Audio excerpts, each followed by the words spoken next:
afternoon, dear students. Prayer.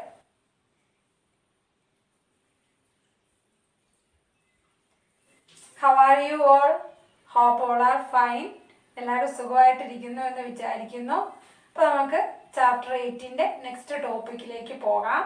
Finding the increase or decrease percent. അപ്പോൾ നമ്മുടെ daily ലൈഫിൽ നമ്മൾ കേൾക്കാറുള്ള കാര്യമാണ്, നമുക്ക് ഇത്ര പെർസെൻറ്റേജ് ഓഫ് ഉണ്ട്, അല്ലെങ്കിൽ ഇത്ര പെർസെൻറ്റേജ് റൈസ് ചെയ്തു, പെട്രോൾ, ഡീസൽ അല്ലെങ്കിൽ ഗ്യാസ് അങ്ങനത്തെ ഒക്കെ നമ്മൾ ഇടയ്ക്ക് കേൾക്കാറുണ്ട്. പ്രൈസ് റൈസ് ചെയ്തു, പൈസ ഇൻക്രീസ് ചെയ്തു എന്ന് പറയുന്നത് 10% ഇൻക്രീസ് ചെയ്തു എന്ന് പറഞ്ഞാൽ അത്രയും പെർസെൻറ്റേജ് പൈസ കൂടി എന്നാണ് മീനിങ്. അതുപോലെ discount, sale, of, 50% of, 25% of എന്നൊക്കെ പറഞ്ഞ് നമ്മൾ ഡിസ്കൗണ്ട് എന്നൊക്കെ പറഞ്ഞ് കേൾക്കാറുണ്ട്. ടെക്സ്റ്റൈൽസിലും ഒക്കെ നമ്മൾ കേട്ടിട്ടുണ്ട്. അപ്പൊ ഇങ്ങനെ വരുന്ന ഈ ഡിക്രീസ് മീൻസ് നമ്മൾ ഡിസ്കൗണ്ട് കുറച്ച് കൊടുക്കുന്ന, അല്ലെങ്കിൽ ഇൻക്രീസ് ചെയ്യാന്ന് പറഞ്ഞാൽ നമ്മൾ പൈസ കൂടി, ഇപ്പൊ 10% കൂടി എന്നൊക്കെ പറയുന്നതാണ് ഇൻക്രീസും ഡിക്രീസും ഒക്കെ. അപ്പൊ നമ്മൾ ഈ ഓഫ് ഒക്കെ കൊടുക്കുമ്പോൾ ഈ നമ്മുടെ ഈ ഒരു ഒബ്ജക്റ്റിന്, നമ്മളിപ്പോൾ ഫോർ എക്സാമ്പിൾ ഞാൻ എക്സാമ്പിൾ വെച്ച് പറയാം, എൻ്റെ ഒരു പെന്നുണ്ട്. ഈ പെന്നിന് ശരിക്കും ഒരു പ്രൈസ് കാണുമല്ലോ ഇല്ലേ? നമ്മൾ ഡിസ്കൗണ്ട് കൊടുക്കുന്നതിന് മുമ്പ് നമ്മൾ ഈ പെന്ന് ഫാക്ടറിയിൽ നിന്നൊക്കെ കൊണ്ടുവന്ന് നമ്മുടെ കടയിൽ വെച്ച് കഴിയുമ്പോൾ ഇതിനൊരു പ്രൈസ് ഉണ്ടാകും, ഇതിൻ്റെ ഒറിജിനൽ പ്രൈസ് ഉണ്ടാകും. അതിപ്പോൾ ഇവിടെ ഫോർ എക്സാമ്പിൾ 10 rupees ആണെന്ന് നമ്മൾ സപ്പോസ് ചെയ്തു. നിങ്ങൾക്ക് മനസ്സിലാകാൻ വേണ്ടിയാണ് ഞാൻ ഇങ്ങനെ പറയുന്നത്. അപ്പോൾ ഈ ഒരു പെന്നിന് 10 rupees ആണെന്ന് നമ്മൾ സപ്പോസ് ചെയ്തു. അപ്പോൾ നമ്മളോട് പറയുവാണ്, ഇത് പെന്നിൻ്റെ ഷോപ്പുകാർ പറഞ്ഞു ഒരു 10% ഇൻക്രീസ് വന്നു. ഈ പെന്നിന് 10% ഇൻക്രീസ് ആണ്, വില കൂടി എന്ന് നമ്മൾ കേൾക്കാറില്ലേ, വില കൂടി. അപ്പം നമ്മൾ എങ്ങനെ ന്യൂ പ്രൈസ് കാണും? നമ്മൾ ഒറിജിനൽ ആയിട്ടുണ്ടായിരുന്ന പ്രൈസിനെ നമ്മൾ ഓൾഡ് പ്രൈസ് എന്ന് അപ്പം വിളിക്കേണ്ടി വരും. കാരണം ഒരു ന്യൂ പ്രൈസ് വന്നില്ലേ, 10% ഇൻക്രീസ് ചെയ്തു. അപ്പം ഇൻക്രീസ് ചെയ്തപ്പോൾ ആ ഇൻക്രീസ് ചെയ്തത് നമ്മുടെ ഈ പഴയ പൈസയോട് കൂട്ടിയാണ് നമ്മൾ പുതിയ പൈസ വാങ്ങിക്കുന്നത്. മനസ്സിലാവുന്നുണ്ടോ? അപ്പം നമ്മൾ 10 rupees ആയിരുന്നു, 10% ഇൻക്രീസ് ചെയ്തു. ഈ 10% ഇൻക്രീസ് ചെയ്യുക എന്ന് പറഞ്ഞാൽ ആരുടെ 10% ഇൻക്രീസ് ചെയ്യുന്നത്? ആ എമൗണ്ടിൻ്റെ 10 rupees എന്ന് പറഞ്ഞ ആ എമൗണ്ടിൻ്റെ 10% ഇൻക്രീസ് ചെയ്തു. 10% നമ്മൾ കണ്ടുപിടിച്ച് ആ വാല്യൂ നമ്മൾ ഈ ഓൾഡ് പ്രൈസിനോട് ആഡ് ചെയ്യുമ്പോൾ നമ്മുടെ ന്യൂ പ്രൈസ് കിട്ടും. സോ ന്യൂ പ്രൈസ് കണ്ടുപിടിക്കാൻ ഒരു ഫോർമുല ഉണ്ട്. എന്താണ്? New price equal to old price plus increase. Increase എന്ന് പറഞ്ഞാൽ അത് ഇൻക്രീസ് പെർസെൻറ്റേജിലാണ് തരുന്നതെങ്കിൽ, ഫോർ എക്സാമ്പിൾ ഞാൻ ഇവിടെ പറഞ്ഞത് 10% ആണ്. അപ്പോൾ ഈ 10 rupeesന്റെ 10% കണ്ടുപിടിച്ച് അതെന്ത് ചെയ്യണം? 10 ആണ് നമ്മുടെ ഓൾഡ് പ്രൈസ്. ഓൾഡ് പ്രൈസിന്റെ കൂടെ ആഡ് ചെയ്യുമ്പോൾ നമ്മുടെ ന്യൂ പ്രൈസ് കിട്ടും. മനസ്സിലാവുന്നുണ്ടോ? അപ്പൊ ന്യൂ പ്രൈസ് കാണാനുള്ള ഒരു ഫോർമുല എന്ന് പറയുന്നത് ഇൻക്രീസ് ആണെങ്കിൽ ഏത് ഫോർമുല യൂസ് ചെയ്യണം? Old price plus increase. നിങ്ങൾ ഇനി ഇതിനകത്ത് കുറച്ചധികം ഫോർമുലാസ് ഉണ്ട്. ഓരോ പ്രോബ്ലവും ഓരോ രീതിയിലായിരിക്കും. അതുകൊണ്ട് ഓരോ പ്രോബ്ലവും കറക്റ്റായിട്ട് അപ്പോൾ ചെയ്ത് പഠിക്കണം. ഓരോ ഫോർമുലാസും നിങ്ങൾ കഴിഞ്ഞ ഒരു ചാപ്റ്ററിൽ ഞാൻ എഴുതി തന്നില്ലേ, ഒന്നിച്ചെഴുതി വെക്കണം എന്ന് പറഞ്ഞതുപോലെ നോട്ട് ചെയ്ത് വെക്കുകയും വേണം കേട്ടോ. ഐഡിയ എക്സാമ്പിൾ വെച്ച് ഐഡിയ നിങ്ങൾ മനസ്സിലാക്കി വെക്കുക. സോ ഇനി നിങ്ങൾ വിചാരിക്കുക, ഇത് 10 rupeesന്റെ പെന്നായിരുന്നു, ഇതിന് നമ്മൾ ഡിസ്കൗണ്ട് ഓഫ് കൊടുത്തു, അതായത് കുറച്ച് കൊടുത്തു. ആ ഡിസ്കൗണ്ട് എന്ന് പറയുമ്പോൾ നമ്മൾ റിഡക്ഷൻ കൊടുക്കുകയാണ്. നിങ്ങൾ റിഡക്ഷൻ സെയിൽ എന്നൊക്കെ കേട്ടിട്ടില്ലേ? എന്ന് പറഞ്ഞാൽ നമ്മൾ കുറച്ച് കൊടുത്തു. അപ്പൊ 10 rupees ആയിരുന്നു ഇതിന്. അപ്പൊ ഇതിന് നമ്മൾ 10% കുറച്ചു എന്ന് വിചാരിക്കുക. അപ്പൊ കുറഞ്ഞാൽ എന്താ സംഭവിക്കുന്നത്? ഡിക്രീസ് ആണ് സംഭവിക്കുന്നത്. അപ്പൊ എന്ത് ചെയ്യും? അപ്പൊ നമ്മുടെ ന്യൂ പ്രൈസ് എങ്ങനെയിരിക്കും? 10 rupeesൽ നിന്ന് 10% ഡിക്രീസ് ചെയ്തത് സബ്സ്ട്രാക്ട് ചെയ്യണം. അപ്പൊ ഡിക്രീസ് വരുമ്പോൾ നമ്മൾ സബ്സ്ട്രാക്ട് ചെയ്യണം. മനസ്സിലാവുന്നുണ്ടോ? New price equal old price minus reduction. Reduction means decrease. എന്തുമാത്രം എമൗണ്ട് ആണോ നമ്മൾ ഡിക്രീസ് ചെയ്യുന്നത് അതാണ് റിഡക്ഷൻ. അപ്പം ഇൻക്രീസ് ചെയ്യുന്നെങ്കിൽ നമ്മുടെ ഓൾഡ് പ്രൈസ് മീൻസ് നമ്മുടെ ഒറിജിനൽ ഒരു പ്രൈസ് ഉണ്ടായിരുന്നു, ആ പ്രൈസ് ആണ് ഓൾഡ് പ്രൈസ്. മനസ്സിലാകുന്നുണ്ടല്ലോ? ആ പ്രൈസിന്റെ കൂടെ ഇൻക്രീസ് ചെയ്ത വാല്യൂ കൂട്ടുമ്പോൾ ന്യൂ പ്രൈസ് കിട്ടും. ഇനി ഡിക്രീസ് അല്ലെങ്കിൽ റിഡക്ഷൻ ആയിരുന്നു ഉണ്ടായിരുന്നെങ്കിൽ ഓൾഡ് പ്രൈസിൽ നിന്ന് റിഡക്ഷൻ കുറയ്ക്കുമ്പോൾ നമുക്ക് ന്യൂ പ്രൈസ് കിട്ടും. ഇനി നമുക്ക് പെർസെൻറ്റേജ്, ഇൻക്രീസ് പെർസെൻറ്റേജും ഡിക്രീസ് പെർസെൻറ്റേജും എങ്ങനെയാണെന്ന് കണ്ടുപിടിക്കുന്നതെന്ന് നോക്കാം. അപ്പോൾ നമുക്ക് കഴിഞ്ഞത് നമ്മൾ എങ്ങനെയാണ് നോക്കിയത്? നമ്മൾ ഇൻക്രീസ് ചെയ്ത പെർസെൻറ്റേജ് തന്നു കഴിഞ്ഞാൽ എങ്ങനെയാണ് നോ പ്രൈസ് കാണാനുള്ള ഇക്വേഷൻ നമ്മൾ നോക്കി.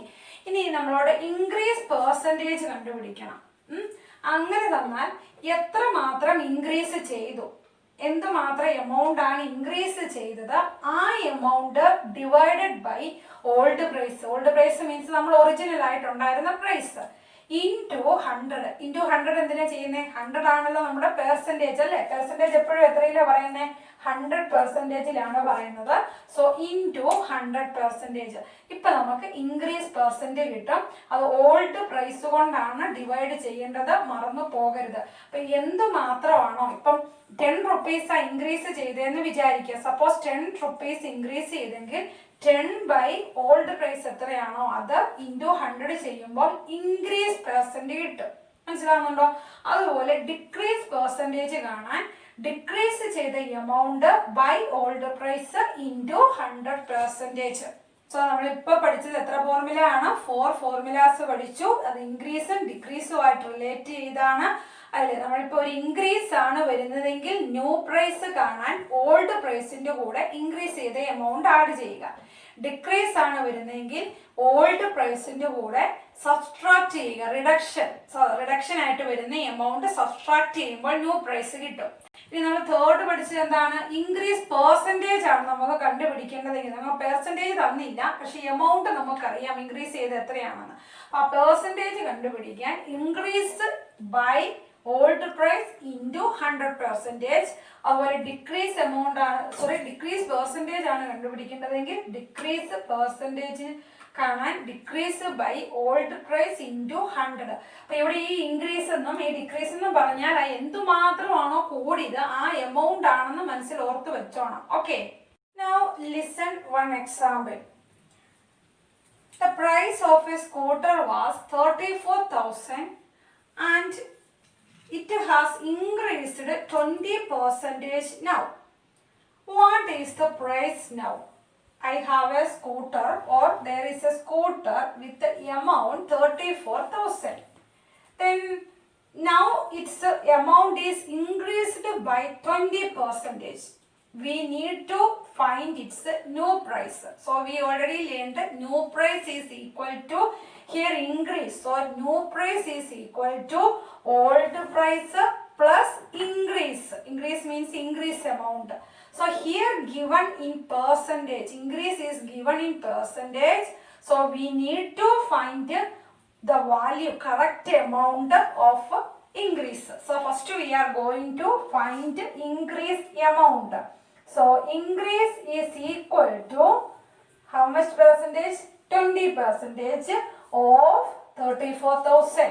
I already told we take increase or decrease with the amount given old price. So 20% increase of 34,000. In last class we learned of means multiplication, isn't it? Increase means 20% of 34,000. So this is equal to 20 by 100 into 34,000. Now this 0 and this 0 can be cancelled. Then this 0 and this 0 cancelled. 2 into 3,400. 2 into 3,400 we get 6,800. So 6,800 rupees is the increase amount. Now new price. New price equal to old price plus increase. Increase means increase amount equal to 34,000 plus 6,800 equal to 40,800. So our new price of this scooter is 40,800. Increase percentage തന്നപ്പോൾ എങ്ങനെയാണ് new price കണ്ടുപിടിച്ചതെന്നാണ് ഈ എക്സാമ്പിളിൽ നമ്മൾ കണ്ടത്. Okay, അതായത് increase percentage വരുമ്പോൾ എന്ത് ചെയ്യണം, ആദ്യം ഇൻക്രീസ് എമൗണ്ട് കണ്ടുപിടിക്കണം. ഇൻക്രീസ് എമൗണ്ട് കണ്ടുപിടിക്കാൻ നമുക്കുള്ള ആ പ്രൈസിന്റെ 20% ആണ് ഇൻക്രീസ് ചെയ്യുന്നത്. എപ്പോഴും അത് മനസ്സിൽ വിചാരിച്ചോണം. ഏതൊരു ഒബ്ജക്റ്റിനും ഒരു പ്രൈസ് ഉണ്ടാവും. ആ പ്രൈസിന്റെ പെർസെൻറ്റേജ് ഇത്ര പെർസെൻറ്റേജ് ഇൻക്രീസ് ചെയ്തു അല്ലെങ്കിൽ ഇത്ര പെർസെൻറ്റേജ് ഡിക്രീസ് ചെയ്തു എന്നാണ് എടുക്കേണ്ടത്. മനസ്സിലാവുന്നുണ്ടല്ലോ? അപ്പൊ ഇവിടെ സ്കൂട്ടറിന് 34,000 ആയിരുന്നു, അതിന്റെ 20% ആണ് ഇൻക്രീസ് ചെയ്തതെന്നാണ് നമ്മൾ എടുക്കേണ്ടത്. അപ്പൊ അതുകൊണ്ടാണ് 20% ഓഫ് 34,000. ഇത് കാണാൻ നമ്മൾ കഴിഞ്ഞ ക്ലാസ്സിൽ പഠിച്ചതാണ് എങ്ങനെയാ ചെയ്യുന്നതെന്ന്. അപ്പൊ അത് കണ്ടുപിടിച്ചാൽ പിന്നെ നേരെ അപ്ലൈ ചെയ്താൽ മതി. ഇനി റിഡക്ഷൻ ആണ് വരുന്നതെന്ന് വിചാരിക്കുക. റിഡക്ഷൻ മീൻസ് ഡിക്രീസ് ആണെങ്കിൽ എന്ത് ചെയ്യണം, ഡിക്രീസ് കാണണം. ഇതുപോലെ തന്നെ ഡിക്രീസ് ഈക്വൽ ടു 20% ഓഫ് 34,000. ഈ ഭാഗം വരെ അതിന് ഇവിടെ ഡിക്രീസ് എന്ന് കൊടുത്താൽ മതി. ഇത് മാത്രമേ ഉള്ളൂ, ബാക്കി സ്റ്റെപ്പൊക്കെ കറക്റ്റ് ആണ്. ഇവിടെ വരുമ്പോൾ വീണ്ടും നമ്മൾ എന്ത് ചെയ്യണം, ഓൾഡ് പ്രൈസിൽ നിന്ന് സബ്സ്ട്രാക്ട് ചെയ്യണം. ഇവിടെ ഡിക്രീസ് എന്ന് കൊടുക്കുക, ഓൾഡ് പ്രൈസിൽ നിന്ന് സബ്സ്ട്രാക്ട്, അതായത് ഓൾഡ് പ്രൈസ് മൈനസ് റിഡക്ഷൻ. അത്രയേ ഡിഫറൻസ് ഉള്ളൂ. അപ്പൊ ഇവിടെ വേറെ എന്ത് ലെസ് ആയിട്ടുള്ള എമൗണ്ട് കിട്ടും. അതാണ് റിഡക്ഷനും ഇൻക്രീസും ചെയ്യുന്ന എക്സാമ്പിൾ. Topic finding discounts. നമ്മൾ എങ്ങനെ ഡിസ്കൗണ്ട് പെർസെൻറ്റേജും കണ്ടുപിടിക്കും എന്നാണ് ഇനി പഠിക്കാൻ പോകുന്നത്. ഓക്കെ, അപ്പൊ നമ്മൾ കഴിഞ്ഞ ടോപ്പിക്കിൽ ഇൻക്രീസ് എമൗണ്ട് ഡിക്രീസ് എമൗണ്ട്, അപ്പൊ ഇൻക്രീസ് എമൗണ്ട് വന്നാൽ എങ്ങനെ ന്യൂ പ്രൈസ് കാണും, എങ്ങനെ ഓൾഡ് പ്രൈസ് കാണും എന്ന് നോക്കി. ഇനി discount, what is the meaning of discount? Discount is a reduction on the marked price of an article. Article means എന്തെങ്കിലും ഒരു ഒബ്ജക്റ്റ്, നമ്മളിപ്പോൾ ഡ്രസ്സാണ് മേടിക്കുന്നെങ്കിൽ ഡ്രസ്സ്, അല്ലെങ്കിൽ പെന്ന്, ബുക്ക്, അങ്ങനെ ഓരോ വസ്തുക്കളുണ്ടല്ലോ. അപ്പൊ അതാണ് ആർട്ടിക്കിൾ. ഇനി ഇതിനെല്ലാം ഒരു മാർക്ക്ഡ് പ്രൈസ് ഉണ്ടാകും. മാർക്ക്ഡ് പ്രൈസ് എന്ന് പറഞ്ഞാൽ നമ്മൾ മുമ്പേ എടുത്ത ഓൾഡ് പ്രൈസ് ഇല്ലേ, അതായത് അതിൽ തന്നെ നമ്മൾ ഓൾറെഡി ഇട്ട് വെച്ചിരിക്കുന്ന ഒരു പ്രൈസ് ഉണ്ടല്ലോ. നമ്മൾ കടയിലൊക്കെ ചെന്ന് കഴിഞ്ഞ് നമ്മൾ ചോദിക്കത്തില്ല ഇതിന് എത്ര രൂപയാണ്, എത്ര എമൗണ്ട് ആയതിന്. അപ്പൊ അവർ പറയും ഇതിന് 6,000 ആണ്, അല്ലെ 4,000 ആണ്. ഓരോന്നിനും അനുസരിച്ച് ഓരോ എമൗണ്ട് അവർ ഫിക്സ് ചെയ്തിട്ട് വെച്ചിട്ടുണ്ട്. ആ എമൗണ്ട് ആണ് നമ്മൾ മുമ്പേ പറഞ്ഞ ഓൾഡ് പ്രൈസ്. അത് തന്നെയാണ് ഇവിടെ പറയുന്ന മാർക്ക്ഡ് പ്രൈസ്. ഓക്കെ, അത് മാർക്ക് ചെയ്ത് വെച്ചിട്ടുണ്ട്. നമ്മൾ ആ എമൗണ്ടിനാണല്ലോ മേടിച്ചോണ്ട് പോരുന്നത്. ഇനി ആ മാർക്ക്ഡ് പ്രൈസിൽ നമ്മൾ റിഡക്ഷൻ കൊടുക്കുമ്പോഴാണ് ഡിസ്കൗണ്ട് വരുന്നത്. മനസ്സിലാവുന്നുണ്ടല്ലോ? മാർക്ക്ഡ് പ്രൈസിൽ റിഡക്ഷൻ കൊടുക്കുവാണ്. അപ്പൊ നമ്മൾ ഫോർ എക്സാമ്പിൾ ഇത് 500 rupees ആയിരുന്നു, ഒരു എന്താ പറയുക, എന്തെങ്കിലും ഒരു ഒബ്ജക്റ്റിന് 500 rupees ആയിരുന്നു എന്ന് വെക്കുക. ഇപ്പൊ നിങ്ങളൊരു ഷർട്ട് പീസ് അല്ലെങ്കിൽ ഒരു ചുരിദാറിന്റെ ഒരു ടോപ്പിന്റെ ഒരു മെറ്റീരിയലിൽ 500 ആണ് അതിന്റെ പ്രൈസ് എന്ന് വിചാരിക്കുക. ഇനി അതിൽ നിങ്ങൾക്ക് ഒരു ഡിസ്കൗണ്ട് തരിക എന്ന് പറഞ്ഞാൽ എന്താണ്, അതിനൊരു റിഡക്ഷൻ തന്നു. അതാണ് ഡിസ്കൗണ്ട് എന്നതുകൊണ്ട് ഉദ്ദേശിക്കുന്നത്. അപ്പൊ ആ ഡിസ്കൗണ്ട് കണ്ടുപിടിക്കാനായിട്ട് നമുക്ക് മാർക്ക്ഡ് പ്രൈസും നമ്മൾ വാങ്ങിയ ഒരു പ്രൈസ് ഉണ്ടാവില്ല, ഡിസ്കൗണ്ട് കഴിഞ്ഞ് കിട്ടിയ ഒരു പ്രൈസ്. ഫോർ എക്സാമ്പിൾ നമുക്ക് 500 rupees ആയിരുന്നു അതിന്റെ മാർക്കറ്റ് പ്രൈസ്, നമ്മൾ വാങ്ങിയത് 450 rupeesനാണ്. അപ്പൊ രണ്ട് പ്രൈസും നമുക്കറിയാം. അവർ നമ്മളോട് പറയാറുണ്ടല്ലേ, ഇതിന് ഒറിജിനൽ പ്രൈസ് 500 ആയിരുന്നു എന്നൊക്കെ ഡിസ്കൗണ്ട് തരുമ്പോൾ പറയാറുണ്ട്. അപ്പൊ ഈ 500 ആണ് മാർക്കറ്റ് പ്രൈസ്, 450 ആണ് നമ്മൾ വാങ്ങിച്ച പ്രൈസ്. അപ്പൊ നമുക്ക് തന്നെ ഡിസ്കൗണ്ട് കാൽക്കുലേറ്റ് ചെയ്യാമല്ലോ. എങ്ങനെ നിങ്ങൾ കാൽക്കുലേറ്റ് ചെയ്യും? Market price minus sale price. നമ്മൾ വാങ്ങിച്ച ആ പ്രൈസിനെ വിളിക്കുന്ന പേരെന്താണ്? Sale price. അതായത് അവര് ഷോപ്പുകാർ നമുക്ക് സെയിൽ ചെയ്തു, അതുകൊണ്ട് ആ പ്രൈസിനെ നമ്മൾ സെയിൽ പ്രൈസ് എന്ന് വിളിക്കും. സോ ഡിസ്കൗണ്ട് എമൗണ്ട്, ആ എമൗണ്ട് കാണാൻ market price minus sale price ചെയ്താൽ മതി. അപ്പൊ ഞാൻ പറഞ്ഞ എക്സാമ്പിളിൽ എന്തായിരുന്നു? 500 minus 450. So we get 50 as the answer. So discount അവിടെ എത്രയാണ്? 50 ആണ് ഡിസ്കൗണ്ട് എന്ന് നമുക്ക് കിട്ടും. ഓക്കെ, ഇനി നമുക്ക് ഡിസ്കൗണ്ട് എമൗണ്ട് മാത്രം കണ്ടുപിടിച്ചാൽ പോരാ, അതിന്റെ ഡിസ്കൗണ്ട് പെർസെൻറ്റേജ് കൂടി അറിയണമെന്ന് വിചാരിക്കുക. അന്നേരം വേറൊരു ഫോർമുല ഉണ്ട്. നമ്മൾ ഡിസ്കൗണ്ട് തന്നെ ആ എമൗണ്ട് നമ്മൾ കണ്ടുപിടിച്ചല്ലോ. അപ്പൊ അതിന്റെ ഒരു പെർസെൻറ്റേജ്. അപ്പൊ ഇത് ഏത് എമൗണ്ടിനാണ് നമ്മൾ ഡിസ്കൗണ്ട് കൊടുക്കുന്നത്? മാർക്കറ്റ് പ്രൈസിനാണ് ഡിസ്കൗണ്ട് കൊടുക്കുന്നത്. അതാണ് അപ്പൊ ഈ ഡിസ്കൗണ്ട് കാണുന്നതിന്റെയും ഡിസ്കൗണ്ട് പെർസെൻറ്റേജിന്റെയും ബേസ് ആയിട്ട് വരുന്നത് മാർക്കറ്റ് പ്രൈസ് ആണ്. കാരണം ഓൾറെഡി അവിടെ ഒരു പ്രൈസ് ഉണ്ട്. ഫോർ എക്സാമ്പിൾ ഞാൻ പറഞ്ഞ എക്സാമ്പിളിൽ 500 ഒരു പ്രൈസ് ആണല്ലോ, അവിടുത്തെ വിലയാണ്.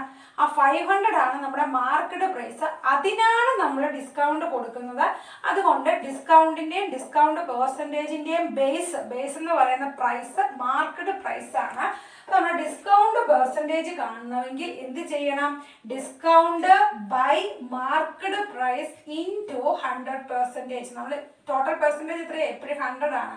സോ 100% കൊണ്ട്, അതായത് 100 കൊണ്ടൊന്ന് മൾട്ടിപ്ലൈ ചെയ്യാം. എങ്ങനെ ചെയ്യും?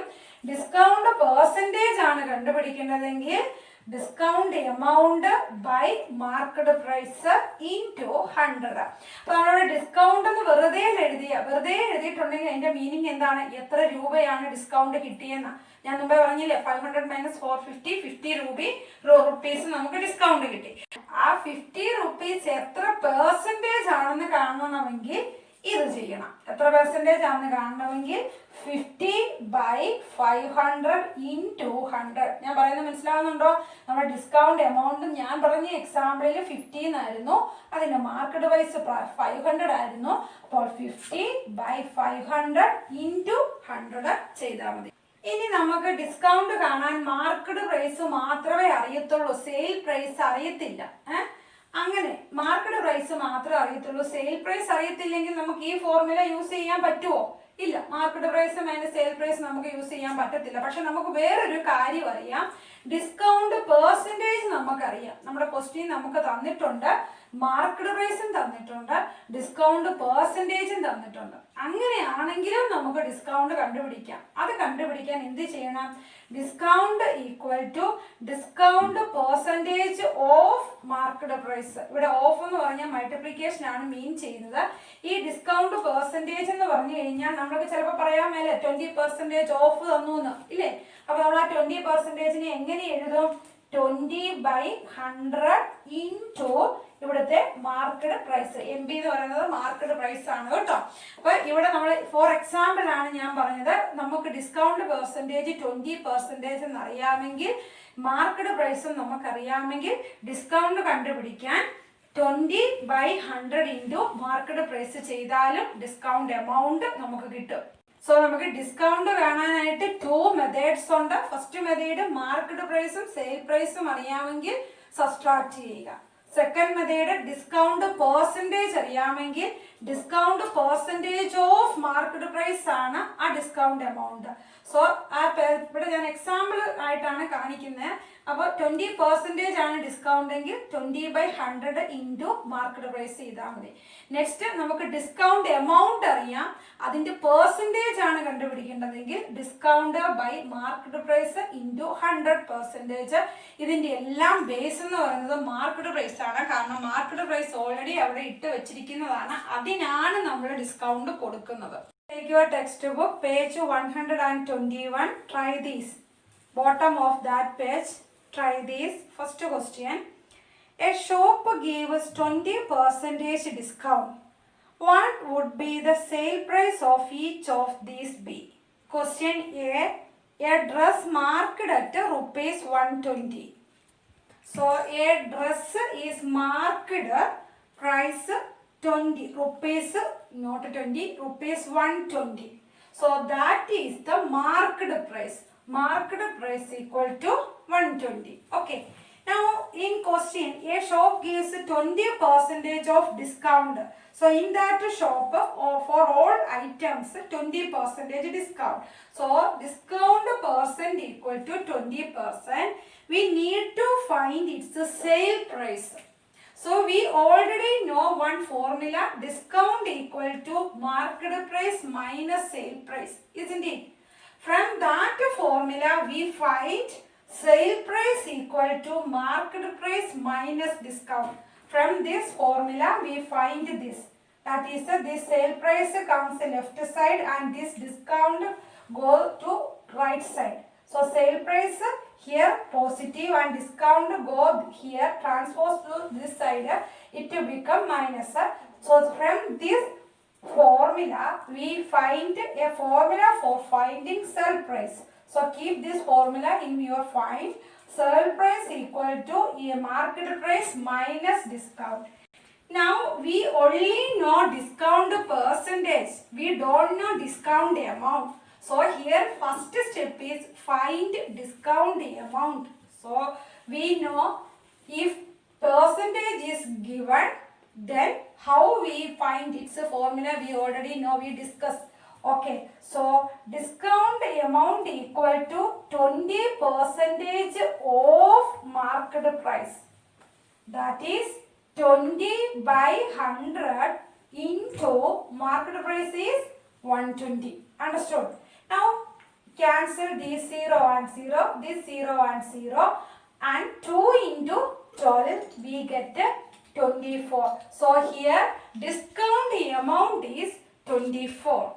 Now we get discount amount and we know market price. So sale price is equal to market price 120 minus discount amount 24.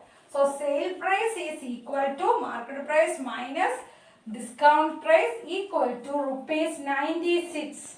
If you feel any doubt, then watch this portion 2 or 3 times. Then you got the idea. Okay. Now sub question B and C same like this also. So you do as a homework. Now question 2. A table marked at rupees 15,000 is available for rupees 14,400. Find the discount given and the discount percent. So here a table rupees 15,000, that is the market price given. A table marked at, so that is the market price rupees 15,000 and is available for rupees 14,044, that is the sale price rupees 14,400. Okay. Now find the discount given and the discount percentage. So we need to find the discount amount and its percentage. So we know the formula for finding discount: market price minus sale price, and for discount percent, discount amount by market price into 100%. So first find discount amount. So discount is equal to market price minus sale price. So after subtraction we get rupees 600. So this is the discount amount. Now we are going to find the discount percent. So discount percent is equal to, I am writing here short form because of this small board. Okay. So discount percentage equal to 600 by market price 15,000 into 100. And we cancel this 0 and this 0, this 0 and this 0, again this and this. Then 60 by 15. After division we get 4. So this is 4%. So discount percentage is 4%. Now question 3. An Alamara is sold at rupees 5,225 after allowing a discount of 5%. Find its market price. So third question is, an Alamara is sold at 5,225. That is sale price is rupees 5,225. After allowing a discount of 5%, given a discount and that discount percentage is 5%. Okay. And find its market price. We need to find its market price. So these all type of questions are application of the, already we learned some equations, its application. Okay. So we need to find market price. So we don't know market price. So we take market price as X. Okay. So discount percentage given, sale price given. We are going to find its market price and assume it is X. Okay. Now we first find discount amount. So discount amount is 5% of this market price. Discount amount is percentage percentage. How much percentage? That much of percentage of market price. So 5% of X is discount, and 5% means 5 by 100 into X. Of means into X. 5 into X, 5X by 100. Now 5 by 100 we get 20. That means 5 into 20, 100. So we can cancel and get X by 20. So discount amount is X by 20. Okay. Now given rupees sale price is given. So we are going to connect the sale price, market price and discount amount. Understood? So that formula is we already done in previous question. Okay. Sale price equal to market price minus discount. So these three things are connected. Now sale price is given rupees 5,225 equal to market price. We assume that it is X minus we now find discount is X by 20. So this is like a linear equation. Okay. Now solving this, 5,225 equal to this X means we are going to make both have same denominator. So multiply numerator and denominator with 20. So this X becomes 20X by 20. 20 and 20 cancel, then we get X itself. Understood? So minus X by 20. Now both have same denominator. So 20X minus X we get 19X by 20. That is 5,225 equal to 19X by 20, and X equal to, transpose this 20 to this side, it will become multiplication, and 90 to this side will become division. So this is 5,225 into 20 by 90. After calculation we get to 5,500 as X.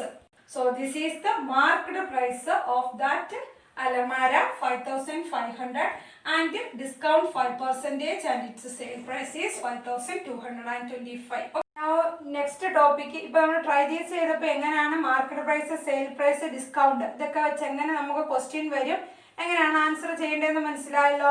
ഇനി ഇത് നിങ്ങൾക്ക് എന്തെങ്കിലും doubt വന്നു കഴിഞ്ഞാൽ ഞാൻ ഈ വീഡിയോയിൽ ഇതെല്ലാം റിപ്പീറ്റ് ചെയ്തുകൊണ്ടിരുന്നിട്ട് കാര്യമില്ല. നിങ്ങൾ എന്ത് ചെയ്യണം, നിങ്ങളുടെ കയ്യിൽ ഈ വീഡിയോ ഉണ്ട്, നിങ്ങൾക്ക് എത്ര പ്രാവശ്യം വേണമെങ്കിലും കാണാം ഇല്ലേ.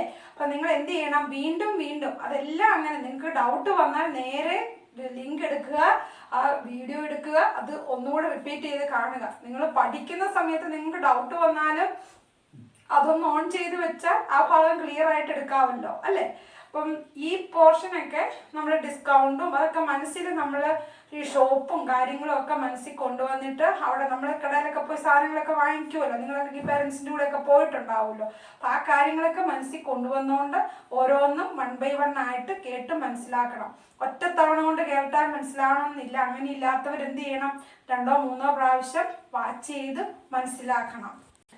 So next topic, price related to buying and selling, profit and loss.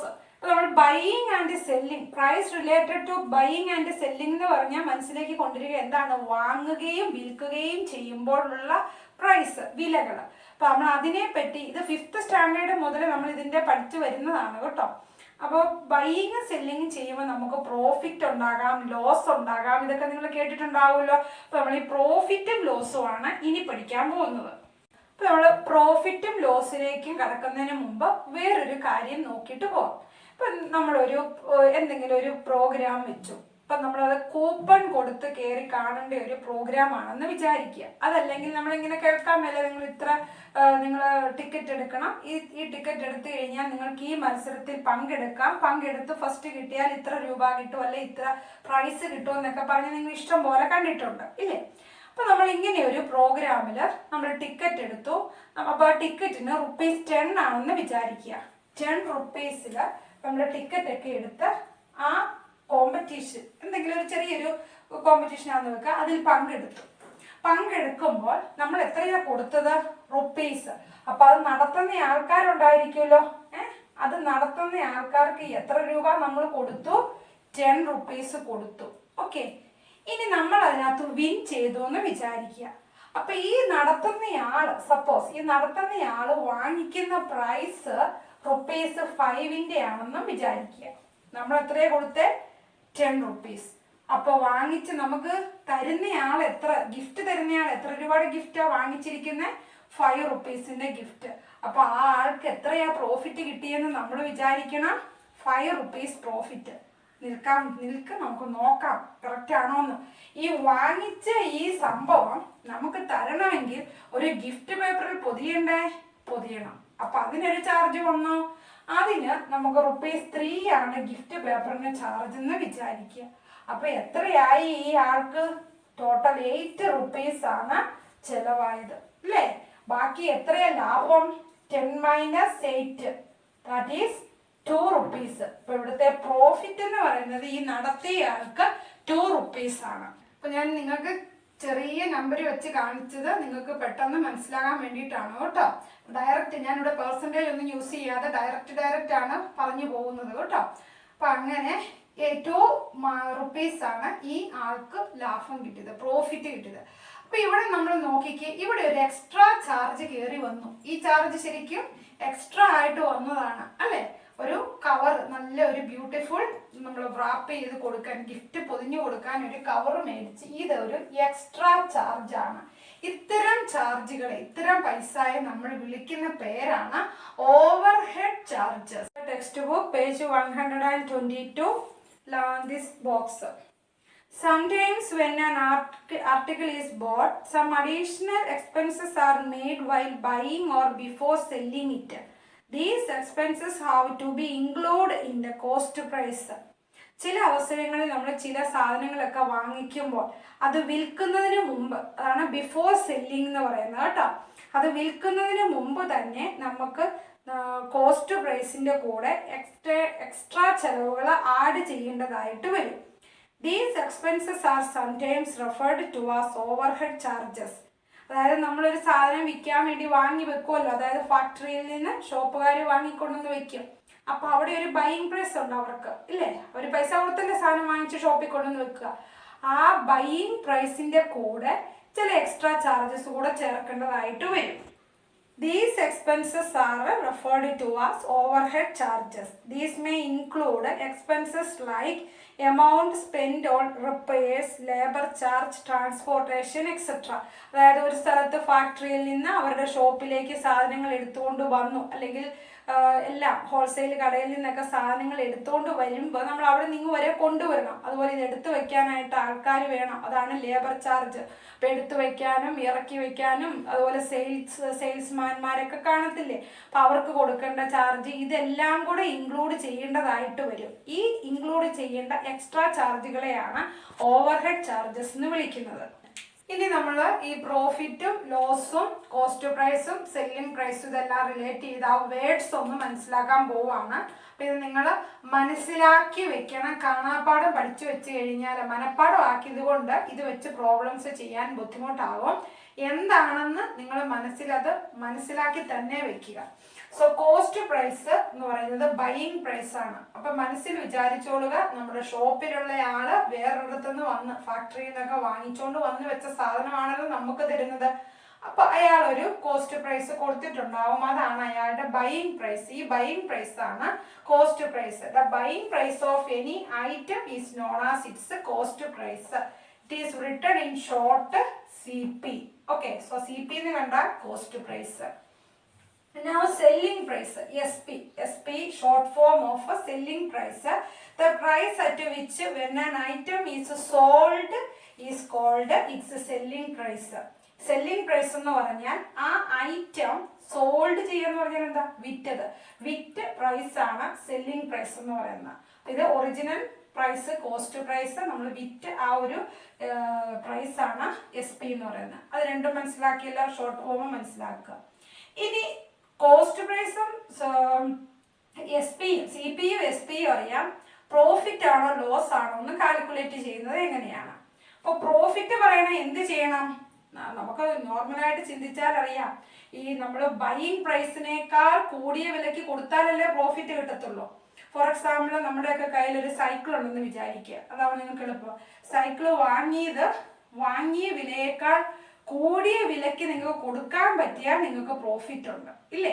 അപ്പൊ അങ്ങനെ ആലോചിച്ച് അങ്ങനെ നിങ്ങൾ കണക്ട് ചെയ്ത് ഡെയിലി ലൈഫായിട്ട് കണക്ട് ചെയ്ത് വേണം ഇത് പഠിക്കാൻ. അപ്പൊ പ്രോഫിറ്റ് എന്ന് പറഞ്ഞാൽ SP greater than CP, cost പ്രൈസിനേക്കാൾ ഗ്രേറ്റർ ആണ് സെല്ലിംഗ് പ്രൈസ് എങ്കിൽ അവിടെ പ്രോഫിറ്റ് ആണ്. അങ്ങനെയാണെങ്കിൽ പ്രോഫിറ്റ് എത്രയുണ്ട്, എത്ര എമൗണ്ട് ആണ് പ്രോഫിറ്റ് എന്ന് കാണാൻ SP മൈനസ് CP ചെയ്താൽ മതി. ഓക്കെ, രണ്ടും കൂടെ തമ്മിലുള്ള ഡിഫറൻസ് നോക്കിയാൽ അറിയാമല്ലോ. നമ്മൾ ഒരു സാധനം 1000 റുപ്പീസിന് വാങ്ങി 1200 റുപ്പീസിന് കൊടുത്തു. പ്രോഫിറ്റ് എത്രയാ? 1200 മൈനസ് 1200 ഈസ് ദ പ്രോഫിറ്റ്. അങ്ങനെ കണ്ടാൽ മതി. ഇനി ലോസ് ആണെങ്കിലോ, ലോസ് നഷ്ടം വരണേ എന്ത് ചെയ്യണം? നമ്മൾ കോസ്റ്റ് പ്രൈസിനേക്കാൾ കുറഞ്ഞ വിലയ്ക്ക് ഈ സെല്ല് ചെയ്തു, അതായത് കൊടുത്തു.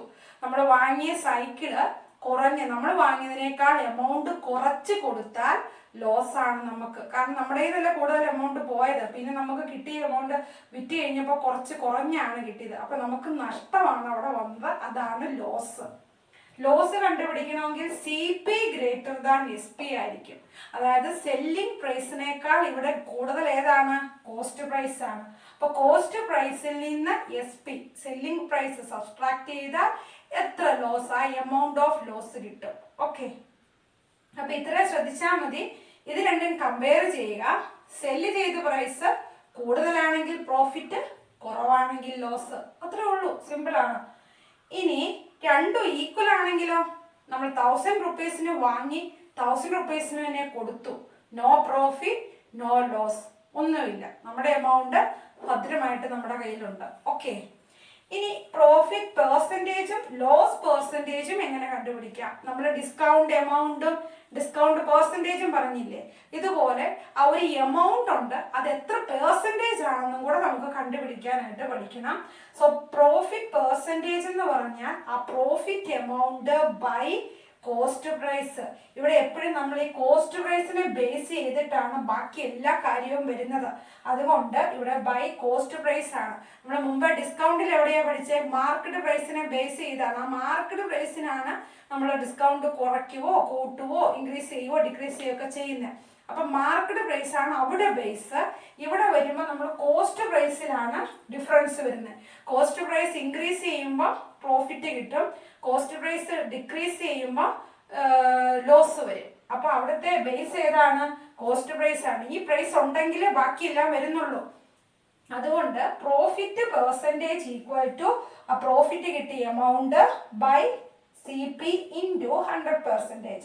And loss percentage are loss amount by CP into 100%. ഇനി ഇതിൻ്റെ കൂടെ വേറൊരു കാര്യം കൂടെ നമുക്ക് പഠിക്കാനുണ്ട്, overall gain and overall loss. അപ്പം അതെന്താണെന്ന് പറയാം. ഒരു എക്സാമ്പിൾ ശ്രദ്ധിച്ചു കേട്ടിരുന്നു. ഇപ്പം നമ്മൾ എന്തെങ്കിലും കാര്യങ്ങൾ 2 or 3 കാര്യങ്ങൾ ഒന്നിച്ച് വാങ്ങിച്ചു എന്ന് വിചാരിക്കുക. സിമ്പിളായിട്ട് എക്സാമ്പിൾ പറയാൻ 2 things വാങ്ങിച്ചു. അപ്പോൾ ഫോർ എക്സാമ്പിൾ നിങ്ങളുടെ ടെക്സ്റ്റിൽ തന്നെയുള്ള ഒരു എക്സാമ്പിൾ ഞാൻ പറയാം. 2 ഫാൻസ് വാങ്ങി ഷോപ്പിൽ വെച്ചു. എന്നിട്ട് ഒരു ഫാന് രണ്ടും ഒന്നിച്ചൊരാൾ കൊണ്ടുപോകാൻ ചാൻസ് കുറവല്ലേ. അപ്പോൾ നമ്മൾ 2 ആയിട്ട് കൊടുക്കുന്ന കാര്യത്തെക്കുറിച്ച് പറയാം. അപ്പോൾ 2 ഫാൻ ഒന്നിച്ചാണ് വാങ്ങിച്ചത്, ഒരേ പ്രൈസിന് ഒന്നിച്ച് വാങ്ങിച്ചു. അപ്പോൾ 2 എണ്ണം ആയല്ലോ. ഇനി നമ്മളത് ഷോപ്പിൽ കൊണ്ടുവന്ന് വെച്ചു. അത് കൊടുക്കുന്നത് വേറെ വേറെ ആൾക്കാർക്ക് വേറെ വേറെ പ്രൈസിലാണെന്ന് വിചാരിക്കുക. അപ്പോൾ ഒരെണ്ണം പ്രോഫിറ്റിലും ഒരെണ്ണം ലോസിലും കൊടുത്തു എന്ന് വിചാരിക്കുക. അതല്ലെങ്കിൽ രണ്ട് രീതിയിലുള്ള പ്രോഫിറ്റിൽ കൊടുത്തു എന്ന് വിചാരിക്കുക.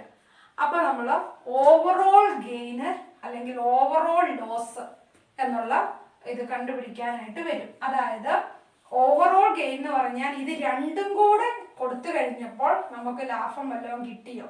ഓവറോൾ ലോസ് എന്ന് പറഞ്ഞാൽ രണ്ടും കൂടെ കൊടുത്തു കഴിഞ്ഞപ്പോൾ നമുക്ക് എന്തെങ്കിലും നഷ്ടം പറ്റിയോ. അപ്പോൾ അത് കണ്ടുപിടിക്കാൻ ഓവറോൾ ഗെയിൻ ആണെങ്കിൽ സെല്ലിംഗ് പ്രൈസ് കൂടുതലായിരിക്കും, പ്രോഫിറ്റ് ആയിരിക്കും ഉള്ളത്. അപ്പോൾ combined SP minus combined CP എന്ന് വെച്ചാൽ 2 എണ്ണത്തിൻ്റെയും cost price selling price combine ചെയ്ത് ഒന്നിച്ചുള്ള selling price minus combined cost price, രണ്ടും കൂടെ വാങ്ങിയ ഒന്നിച്ചുള്ള പ്രൈസ്. മനസ്സിലായോ? അപ്പോൾ ഇത് 2 or 2 കൂടുതലോ ഐറ്റത്തിന്റെ നമുക്ക് ഓവറോൾ ഗെയിൻ കാണാൻ സാധിക്കും. അതിന്റെ എല്ലാം കോസ്റ്റ് പ്രൈസും സെല്ലിംഗ് പ്രൈസും ഉണ്ടെങ്കിൽ അതെല്ലാം കൂടെ ഒന്നിച്ച് കമ്പൈൻ ചെയ്തിട്ട് സബ്സ്ട്രാക്ട് ചെയ്താൽ ഓവറോൾ ഗെയിൻ ആണോ ലോസ് ആണോ എന്ന് പറയാം. അതുപോലെ ഇവിടെ ഓവറോൾ ലോസ് വരണമെങ്കിൽ എന്ത് ചെയ്യണം? ലോസ് ആണെങ്കിൽ എപ്പോഴും എങ്ങനെയായിരിക്കും? സെല്ലിംഗ് പ്രൈസ് കോസ്റ്റ് പ്രൈസിനേക്കാൾ ലെസ് ആയിരിക്കും. അതുകൊണ്ട് എന്ത് ചെയ്യണം? സി പിയിൽ നിന്ന് വേണം എസ് പി സബ്സ്ട്രാക്ട് ചെയ്യാൻ. അതായത് combined C P minus combined S P. ഇനി ഇതെല്ലാം നിങ്ങൾ ഇപ്പൊ ഇങ്ങനെ നോട്ട് ചെയ്ത് റഫ് ബുക്കിൽ വെക്കുക. നമ്മൾ പ്രോബ്ലം ചെയ്യുമ്പോൾ ഇതെല്ലാം യൂസ് ചെയ്യും. അപ്പോഴാണ് അതിന് കറക്റ്റ് ആയിട്ട് നിങ്ങൾക്ക് മനസ്സിലായിക്കോളും. Now take page 124. Next topic, sale tax or value added tax. Value added tax short form is VAT. VAT. Okay. So നമ്മൾ സെയിൽ ടാക്സ് അല്ലെങ്കിൽ വാല്യൂ ആഡഡ് ടാക്സ് അതുപോലെ GST എന്നൊക്കെ ഇപ്പം പുതിയതായിട്ട് കേൾക്കുന്നില്ലേ? അതായത് നമ്മൾ വാങ്ങിക്കുന്ന എല്ലാ ഒബ്ജക്ട്സിനും നമ്മളത് പ്രൈസിൻ്റെ കൂടെ ഒരു ടാക്സ് കൂടെ പേ ചെയ്യണം. നിങ്ങളുടെ എന്തെങ്കിലുമൊക്കെ സാധനങ്ങൾ വാങ്ങിച്ച കവറൊക്കെ കയ്യിലുണ്ടെങ്കിൽ, പേസ്റ്റ് അങ്ങനത്തെ ഐറ്റംസ് ഒക്കെ വാങ്ങിച്ച കവറൊക്കെ കാണുമല്ലോ. അപ്പം അല്ലെങ്കിൽ ഇനി എന്തെങ്കിലും വാങ്ങിക്കും നിങ്ങൾ ചിലപ്പോൾ ആ MRPയുടെ അവിടെ കൊടുത്തിട്ടുണ്ടാവും ടാക്സ് എന്ന് പറഞ്ഞ് റേറ്റ് സെപ്പറേറ്റ് ഇത്ര ഉണ്ടെന്നൊക്കെ ഉള്ളത്. അല്ലെങ്കിൽ നിങ്ങളുടെ ബില്ലിൽ കാണാൻ പറ്റും. ഓക്കെ, അപ്പോൾ അവിടെ നോക്കിക്കേ, ഈ 2 ബോക്സുമാണ്, ശ്രദ്ധിച്ചിരുന്നോണം. ST means sale tax which we pay when we buy items. ST എന്ന് പറഞ്ഞു കഴിഞ്ഞാൽ സെയിൽ ടാക്സ് ആണ്, നമ്മളത് ഐറ്റംസ് വാങ്ങിക്കുമ്പോൾ കൊടുക്കുന്നതാണ്.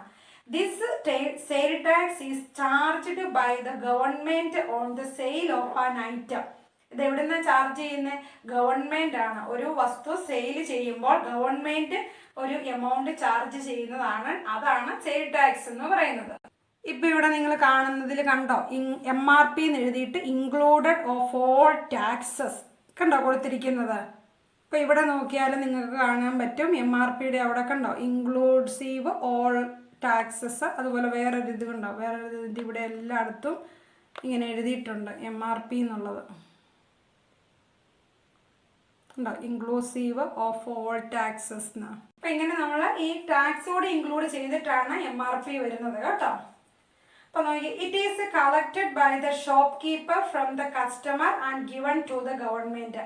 ഇത് ഷോപ്പ് കീപ്പർ കസ്റ്റമറുടെ കയ്യിൽ നിന്ന് കളക്ട് ചെയ്ത് ഗവൺമെൻറ്റിന് കൊടുക്കുന്നതാണ്. അപ്പോൾ നമ്മൾ ഓരോ തിങ്സ് വാങ്ങിക്കുമ്പോഴും അതിൻ്റെ കൂടെ നമ്മൾ ഈ ടാക്സ് കൂടി ഇൻക്ലൂഡ് ചെയ്തിട്ടാണ് ഷോപ്പ് കീപ്പറിന് എമൗണ്ട് കൊടുക്കുന്നത്.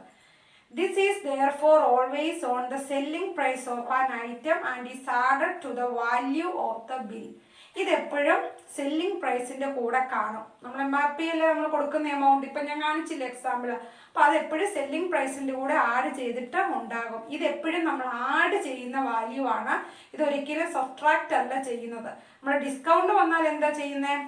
സബ്ട്രാക്റ്റ് ചെയ്യും. ഡിക്രീസ് വന്നാലും നമ്മൾ സബ്ട്രാക്റ്റ് ചെയ്യും. പക്ഷേ ഈ ടാക്സ് എന്ന് പറയുന്നത് നമ്മൾ ആഡ് ചെയ്യുന്ന കാര്യമാണ് കേട്ടോ. These days, however, the price include the tax known as value added tax. അപ്പോൾ നമ്മളിങ്ങനെ ഇന്നത്തെ കാലത്ത് ഇങ്ങനെ പ്രൈസ് ഇൻക്ലൂഡ് ചെയ്യുന്ന ആ ഒരു സെയിൽ ടാക്സിനോട്ട് വിളിക്കുന്ന പേരാണ് വാല്യൂ ആഡഡ് ടാക്സ്, വാറ്റ്. അപ്പോൾ ഇപ്പം നമ്മൾ GST എന്ന് പറഞ്ഞ് പുതിയതായിട്ട് വന്നിട്ടുണ്ട്. അപ്പം നിങ്ങളുടെ ടെക്സ്റ്റിൽ ഇപ്പം അതിനെപ്പറ്റി പറഞ്ഞിട്ടില്ല. അപ്പം നിങ്ങൾ ഇത്രയും കാര്യം അറിഞ്ഞിരുന്നാൽ മതി. നമ്മൾ കൊടുക്കുന്ന സെല്ലിംഗ് പ്രൈസിൽ നമ്മൾ ടാക്സ് കൂടി ഇൻക്ലൂഡ് ചെയ്തിട്ടാണ് എന്നുള്ളത് ഓർത്തിരിക്കുക. Take page 123. Try this top portion of your textbook. Try this first question. Find selling price SP if a profit of 5% is made on a cycle of rupees 700 with rupees 50 as overhead charges. So find the selling price. We need to find the selling price of given 3 situations. Here given A, B, C. Okay. So all these situations 5% profit. So first question, a cycle of rupees 700 with rupees 50 as overhead charges. So I have already told what is meant by overhead charges.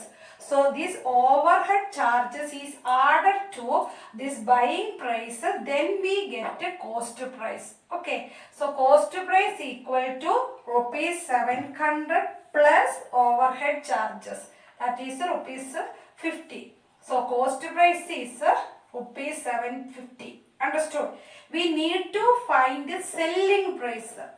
So here saying that there is a profit of 5%. So selling price is equal to this cost price plus that profit. There is a profit, isn't it? So that profit plus cost price we get selling price. Okay, so we first going to find profit amount. Profit amount equal to 5% of this cost price. Okay, 750. That is 5 by 100 into 750. Then we can cancel this 0 and 0 and multiply 5 into 75. Then put point because here divided by 10. So put point, then we get rupees 37.50 as the profit. Now selling price equal to cost price plus profit. That is 750 plus 37.50 and we get final answer 787.50. So the selling price of that cycle is 787.50. Now question B. A lawnmower bought at rupees 1150 with rupees 50 as a transportation charge. This transportation charge is a overhead charge. So we need to add this rupees 50 to rupees 1150 plus rupees 50. So adding this we get a cost price. Then we have same like a previous question. So first we add this, then we get a cost price, then find profit amount. 5% of this amount, then add CP and profit, cost price and profit, then we get the selling price. And see also like that a fan bought for rupees 560 and expenses of rupees 40 made on its repairs. So repairing charge is also overhead charge. So add 560 plus 40, we get a cost price. Then same method like these questions. So these two questions for homework. So we already told about overall gain and overall loss. So this is based on that concept. So first question. A shopkeeper bought 2 TV sets at rupees 10,000 each. Rupees 10,000 each means each TV have cost rupees 10,000. He sold one at a profit of 10% and the other at a loss of 10%. Find whether he made an overall profit or loss. That means he bought two TV sets. One is sold with profit 10% and the other is sold with loss 10%. So we need find overall profit or loss. So first we need to find combined CP and combined SP. So combined CP. First we are going to find the combined CP means cost price of 2 TV sets together.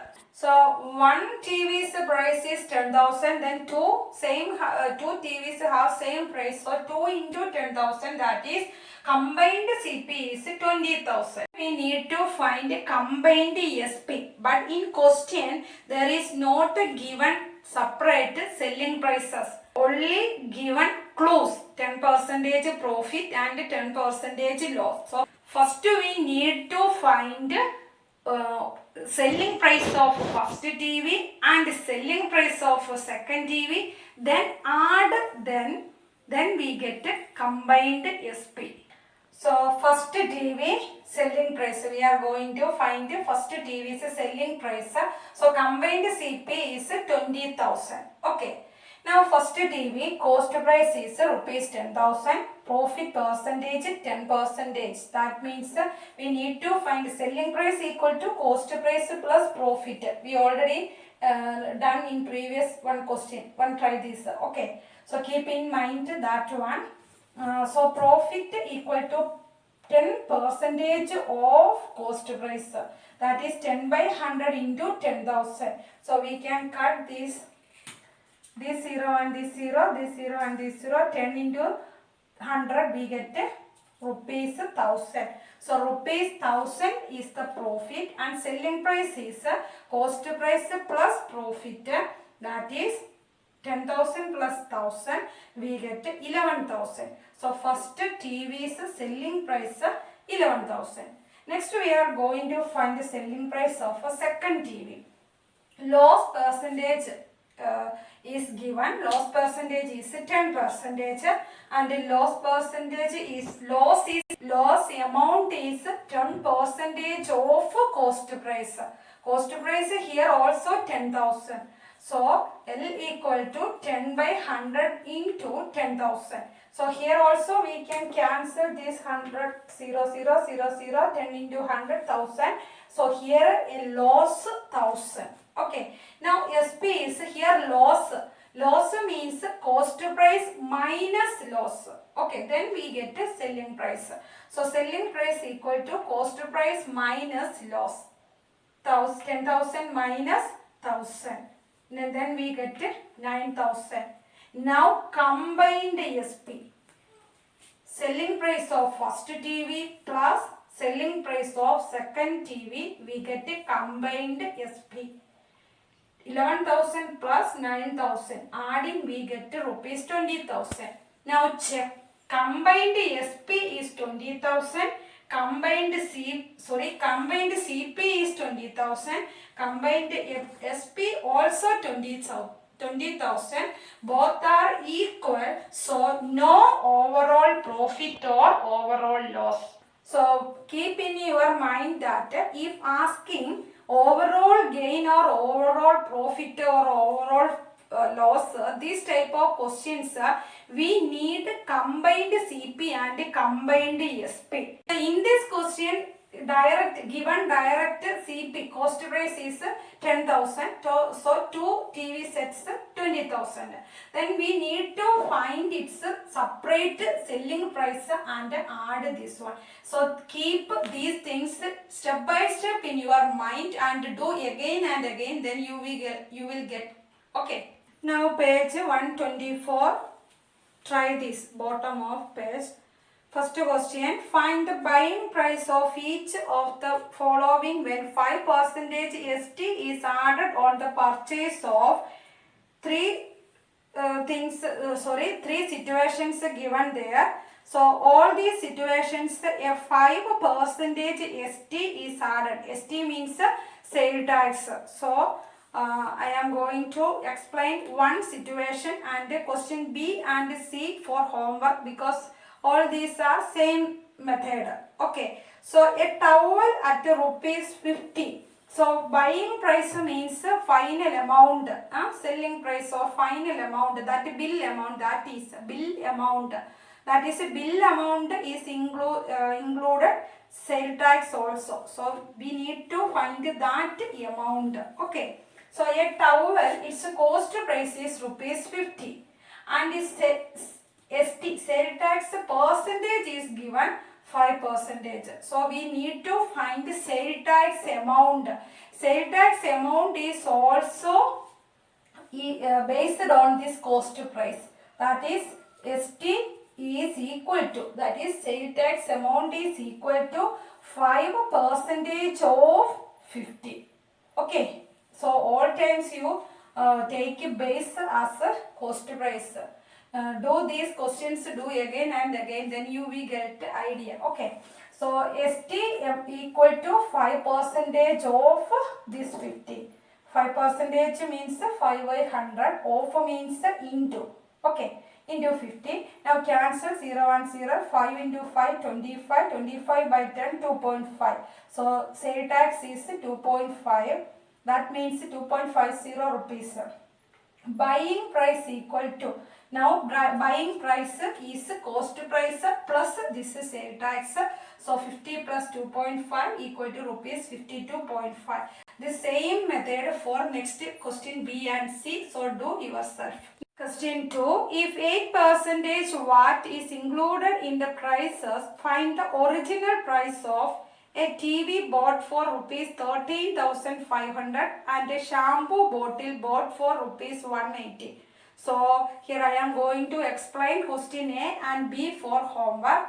These all say questions are same method. Okay, solving method is the same.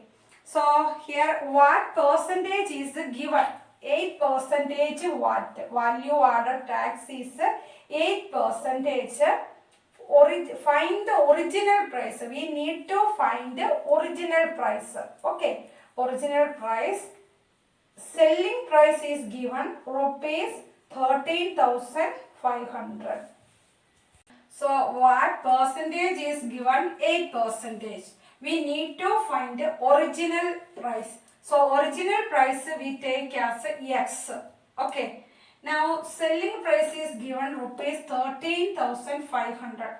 So this price is original price plus what? Isn't it? Original. This price is original price plus this tax.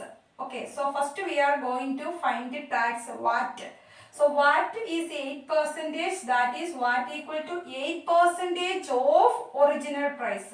Isn't it? That is 8 by 100 into X. So what equal to 8 by 100 into X? Original price X. So add these two, we get a selling price. That is this X plus 8 by 100 into X, we get 13,500. Now we get a linear equation. Now X, both the numerator and denominator multiply with 100 for making both the denominators same. So 100 by 100 into X. 100 by 100 means 1. So this is same as X. Plus 8x by 100 equal to 13,500. Now 100x plus 8x we get 108x by 100 equal to 13,500. Now x equal to, we transpose this 100 to the right hand side, it is multiplication, and 108 here multiplication though, so it will division. And after calculation multiply these two and divide with 102, we get 12,500. So the original price is 12,500 and add what? Then we get this selling price. So today we discuss about finding the increase or decrease percentage, increase and decrease amount, then finding discount and discount percentage, discount this based on that topic, then prices related, selling price and profit, loss, cost price, profit percentage, loss percentage, etc. So we do done problems based on that topic, that is try these. Okay, and we also discuss tax, about the taxes, value added tax and sale tax, and we done problems based on that also. So thank you.